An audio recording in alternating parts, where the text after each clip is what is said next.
ബംഗാൾ ഗവർണറുടെ കർഷക പുരസ്കാരം ചെറുവേൽ രാമന് നൽകുമെന്ന് ഗവർണർ സി.വി. ആനന്ദബോസ്. തിരുവനന്തപുരത്ത് ഡോക്ടർ ബി.ആർ. അംബേദ്കർ ഇന്റർനാഷണൽ ഫൗണ്ടേഷന്റെ ബാബാ സാഹിബ് അവാർഡ് ചെറുവേൽ രാമന് സമ്മാനിക്കുന്നതിനിടയിലാണ് ബംഗാൾ ഗവർണറുടെ പ്രഖ്യാപനം. 25,000 രൂപയും പ്രശസ്തിപത്രവും ഫലകവും അടങ്ങുന്നതാണ് പുരസ്കാരം. രാമനെ ആദരിക്കണമെന്ന് അന്ന് പല വേദികളിലും അഭിപ്രായം ഉന്നയിച്ചിരുന്നുവെങ്കിലും അക്കാലത്ത് അതിന് സാധിച്ചില്ലെന്നും അതിന്റെ പാപബോധം മാറ്റാനാണ് ഇപ്പോൾ പുരസ്കാരം പ്രഖ്യാപിക്കുന്നതെന്നും അദ്ദേഹം വ്യക്തമാക്കി.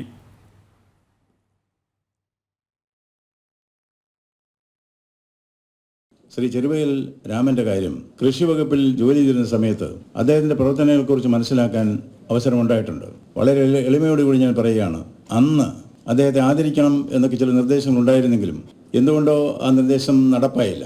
ഒരുപക്ഷെ അപ്പോൾ ചെയ്യുന്ന പാപങ്ങൾക്കൊക്കെയും ഈ പശ്ചാത്താപ പ്രായശ്ചിത്തം എന്ന് പറയുന്ന പോലെ ഈ ഗവർണർക്ക് ഒരു അവാർഡ് ഓഫ് എക്സലൻസ് ഉണ്ട്. കൃഷിയിൽ പ്രാഗൽഭ്യം കാണിക്കുന്നവർക്ക് 25,000 രൂപയും ഫലകവും കീർത്തിപത്രവുമാണ്.